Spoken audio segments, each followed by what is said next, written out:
Hello everyone, आप सबको all about civil engineering के इस यूट्यूब चैनल पे स्वागत है। आज का हमारा टॉपिक है basic knowledge to design RCC building, जो कि हमारा जो कोर्स होगा manually and software based building design का पहला लेक्चर है। आगे बढ़ने से पहले चलिए देख लेते हैं इस पूरा कोर्स को हम लोग ने कैसे डिजाइन किया है आप लोगों के लिए। तो इस कोर्स का जो कंटेंट रहेगा, ये तो हमारा पहला टॉपिक है कि introduction and basic knowledge of forces, जो आज हम लोग पढ़ेंगे। उसके बाद हम लोग स्ट्रक्चरल प्लानिंग के बारे में पढ़ेंगे, मतलब क्या है orientation of beams and columns, spanning of slabs, layout of stair etcetera, ये सब देखेंगे। फिर हम लोग लोड के बारे में पढ़ेंगे, लोड के डिटेलिंग पढ़ेंगे, उसको कैलकुलेट कैसे किया जाता है, ये सब सारे चीज़ हम लोग देखेंगे। फिर हम लोग मेंबर्स को डिज़ाइन करेंगे, मतलब क्या स्लैब्स, बीम्स, कॉलम्स, इस सारी चीज़ को हम लोग डिज़ाइन करेंगे, उसका रेनफोर्समेंट डिटेलिंग देखेंगे। फिर एक डेडिकेटेड वीडियो होगा shear force and bending moment के ऊपर, क्योंकि shear force and bending moment civil engineering के एक बहुत ही इंपॉर्टेंट टॉपिक है। हर एक सिविल इंजीनियर को कुछ आए ना आए, share force and bending moment तो आना ही चाहिए। उसके साथ earthquake and wind load analysis भी हम लोग करेंगे, और पूरा कोर्स का जो एंड सेगमेंट रहेगा उसमें हम एक प्रोजेक्ट करेंगे design of multi storey residential building के ऊपर। मैनुअली भी करेंगे और सॉफ्टवेयर यूज करके भी करेंगे। ये पूरा प्रोजेक्ट हम स्टेप बाय स्टेप आप लोग को दिखाएंगे। तो ये जो पूरा कोर्स है, ये कोर्स अगर आप शुरू से एकदम एंड तक फॉलो करें, अगर हर एक वीडियो आप अच्छे से देखें, तो कोर्स खत्म होने तक आपका डिज़ाइन में कोई भी डाउट नहीं रहेगा। ये पूरा कोर्स एक जो बंदा अभी सिविल इंजीनियरिंग पढ़ रहा है, जो फ्रेशर्स है, जो साइट में काम करता है, जो खुद का डिज़ाइन फर्म खोलना चाहते हैं, हर एक के लिए बहुत ही इम्पॉर्टेंट है। सो चलिए शुरू करते हैं। तो हम बिल्डिंग डिज़ाइन क्यों करते हैं? अगर आप कोई स्ट्रक्चर कंस्ट्रक्ट करना चाहते हो तो आपको कुछ इंफॉर्मेशन, कुछ डेटा आपको चाहिए होता है। मतलब क्या है कि आपका बीम का सेक्शन कैसा होगा, कॉलम का सेक्शन कैसा होगा, आप कितना रेनफोर्समेंट दोगे, ये सारी चीज़ आपको निकलना पड़ता है। तो ये सारी चीज़ आपको निकलने के लिए आपको बिल्डिंग को डिज़ाइन करना पड़ता है। तो इसीलिए बिल्डिंग डिज़ाइन सीखना बहुत ही ज़रूरी है। तो बिल्डिंग डिज़ाइन को हम दो पार्ट में डिवाइड कर सकते हैं। क्या क्या? एक रहा आपका फंक्शनल डिज़ाइन और दूसरा आपका स्ट्रक्चरल डिज़ाइन। तो फंक्शनल डिज़ाइन में क्या क्या है, चलिए देख लेते हैं। फंक्शनल डिज़ाइन के अंदर क्या आता है कि जो स्ट्रक्चर आप कंस्ट्रक्ट कर रहे हो उसका जो बेसिक पर्पस है ये सर्व हो रहा है कि नहीं। मतलब क्या है, सोचिए कि आप एक रेसिडेंशियल बिल्डिंग बना रहे हो, तो उसका जो मेनली पर्पस होता है कि हेल्दी एनवायरनमेंट उसमें रहे, तो इसलिए आपको प्रॉपर वेंटिलेशन देना पड़ता है।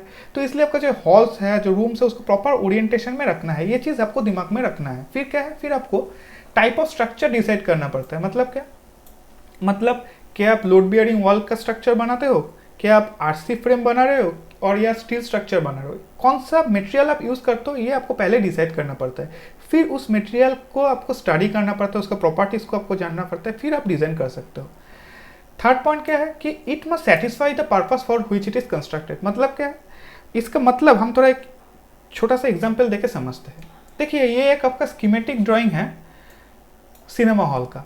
तो सिनेमा हॉल में तो हम सभी लोग गए हैं, तो उसमें क्या देखते हैं कि उसका जो बीम्स होता है वो एंड में ही सपोर्ट होता है सिर्फ। देखिए, जैसे कि इधर दिखा रहा है कि यहाँ पर एक एंड में सपोर्ट है, इधर सपोर्ट है, इधर सपोर्ट है, हर एक एंड में। इससे क्या होता है, इससे आप बोल सकते हो कि इसमें तो स्पैन बहुत ज़्यादा हो गया, आपका बीम का डेप्थ बहुत लार्ज हो जाएगा। हाँ, हो जाएगा। तो इसके लिए जो डिज़ाइन करना पड़ेगा हम लोग करेंगे, लेकिन क्या हम इसके मिडिल में कोई कॉलम दे सकते हैं? नहीं दे सकते। क्यों?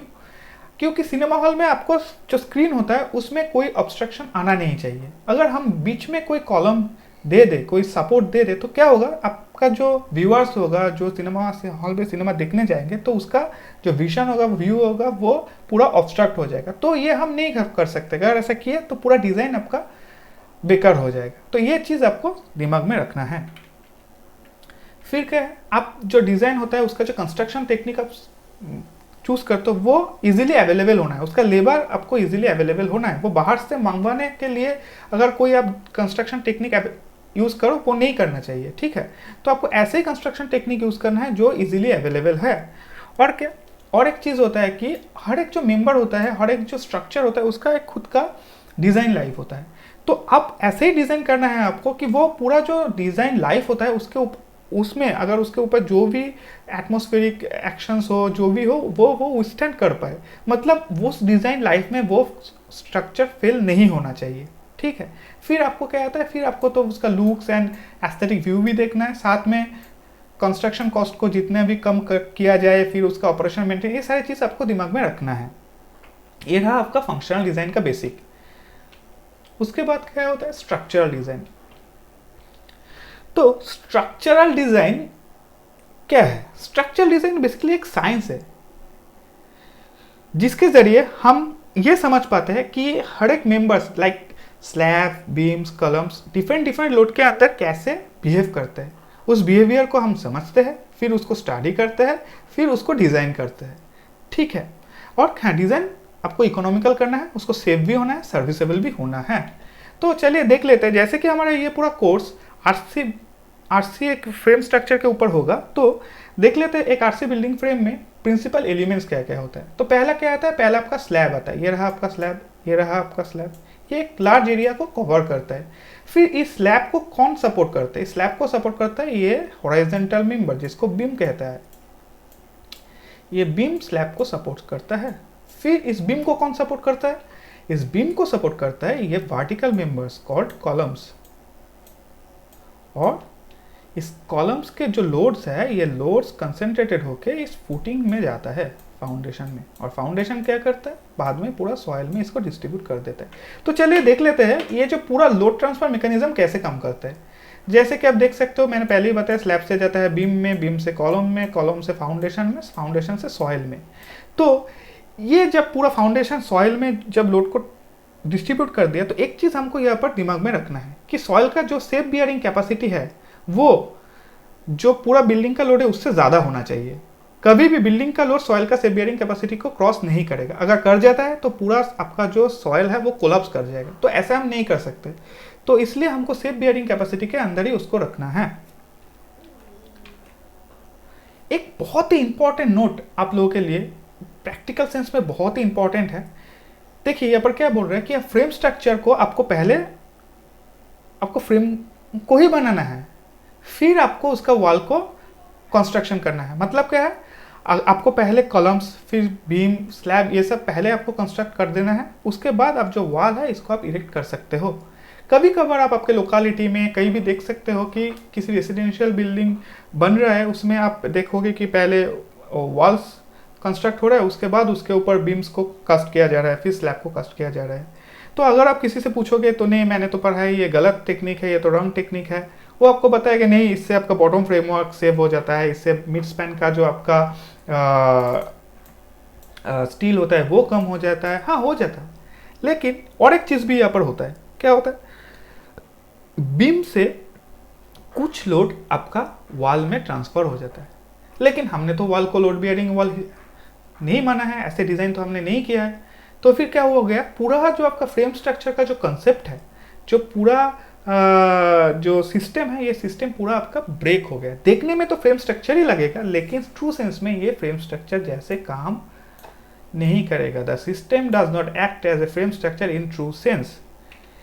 यहाँ पर एक अंडर कंस्ट्रक्शन साइट का एग्जाम्पल मैंने दिखाया है, जहाँ पर आप देख सकते हो पहले कॉलम्स, स्लैब्स, बीम्स, ये सारी चीज़ कंस्ट्रक्ट हुआ है, उसके बाद ही वॉल को कंस्ट्रक्ट किया गया है। ये एक सही टेक्निक है, ठीक है।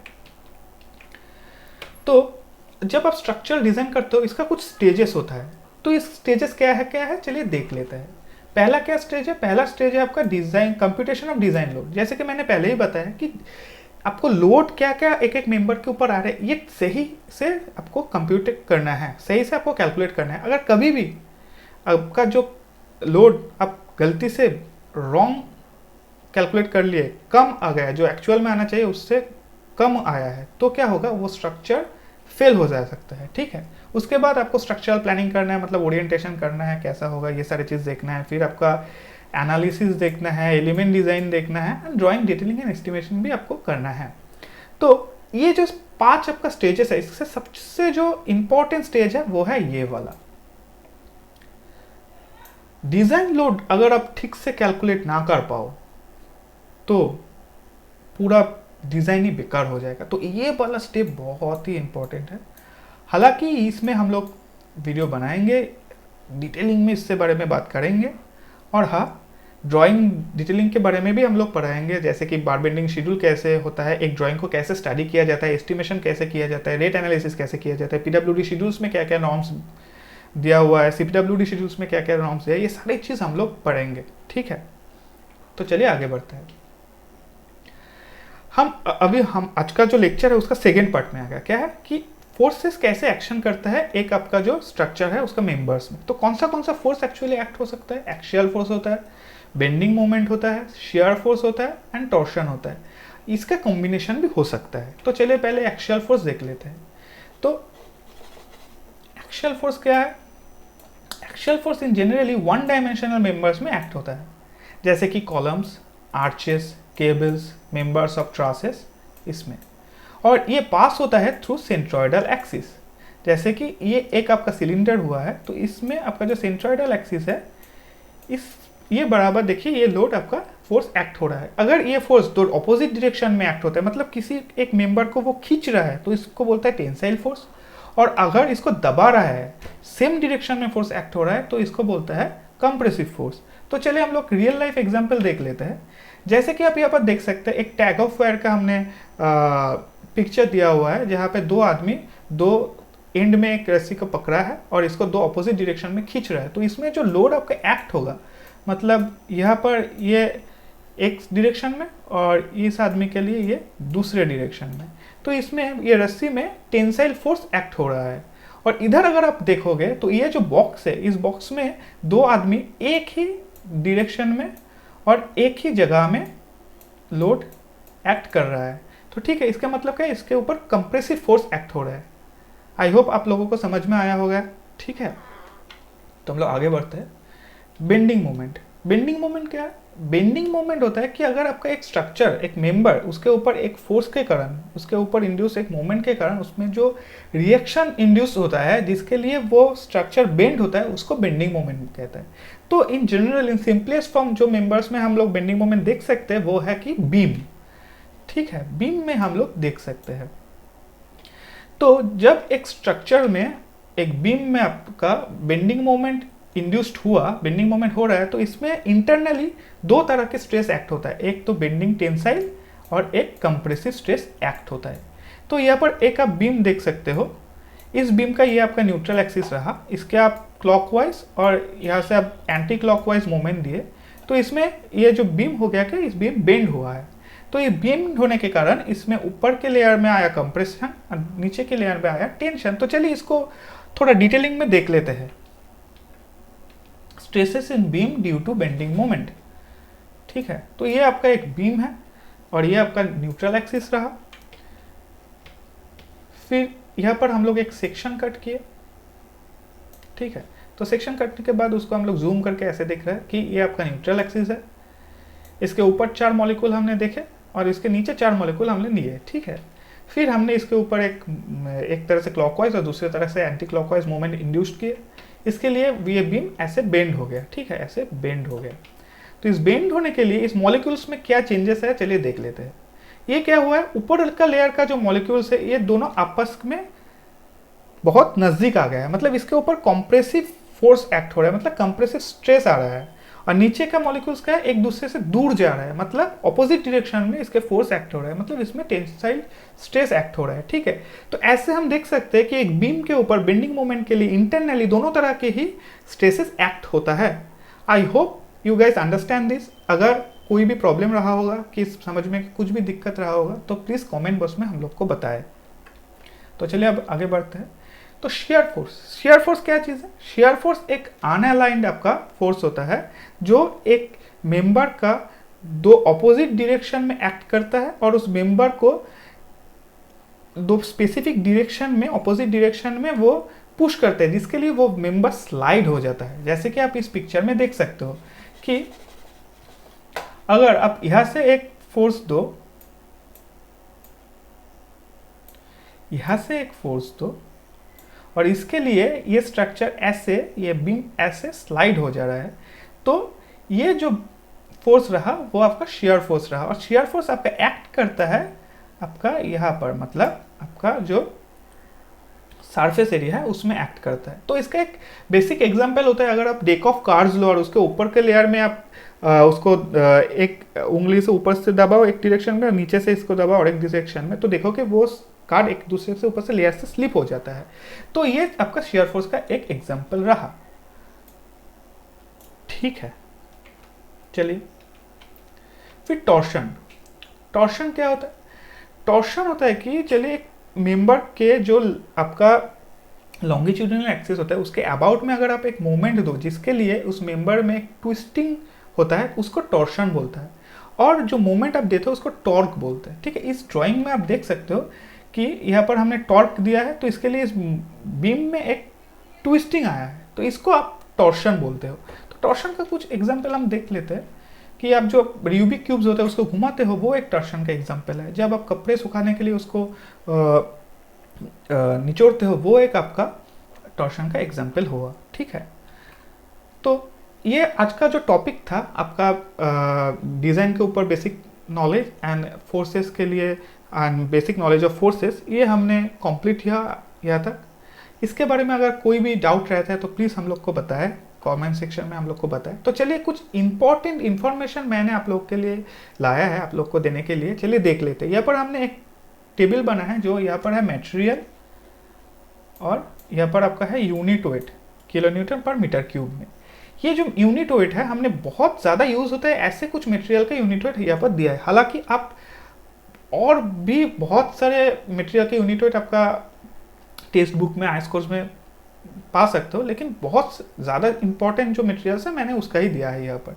ये यूनिट वेट किस काम पे लगता है? इस यूनिट वेट आप जब लोड कैलकुलेट करते हो, सेल्फ वेट कैलकुलेट करते हो ना, तो इसमें बहुत इंपॉर्टेंट होता है ये यूनिट वेट कैलकुलेट लगता है उसको कैलकुलेट करने के लिए।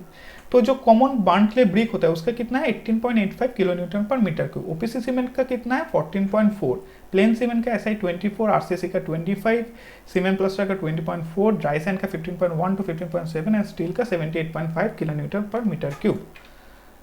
और एक बहुत इंपॉर्टेंट फॉर्मूला रहता है कि अगर आप जब बार बेंडिंग शेड्यूल बनाते हो तो आपको चाहिए होता है कि एक रॉड का पर मीटर में यूनिट वेट कितना होता है। इसके लिए एक फॉर्मूला है d²/162। तो अभी डी में आप जो भी आपका जो डायमीटर होगा उसको बैठा दीजिए और आपको उसका वेट केजी पर मीटर में मिल जाएगा। जैसे कि मैंने 8-20 तक दिया है, तो आप इस फॉर्मूला में बैठा के देख सकते हो कि ये जो वैल्यू हमने दिया है वो सही है कि गलत। तो सही होगा। तो आपके लिए एक छोटा सा होमवर्क रहेगा कि आप ये d²/162 कैसे आता है ये हम लोग को कमेंट बॉक्स में बताइए। अगर नहीं आता है तो हम लोग ज़रूर आने वाले वीडियोस में इसको क्लियर कर देंगे। ठीक है, तो आई होप आज का लेक्चर आप लोग को अच्छा लगा। अगर आपको लगा कि ये इंफॉर्मेटिव है, ये यूज़फुल है, तो आपका जो कोलिग्स है, आपका जूनियर सीनियर सबके बीच इसको शेयर करें, लाइक कमेंट करना ना भूलें और हाँ ज़रूर सब्सक्राइब करिए। Thank you very much. जय हिंद।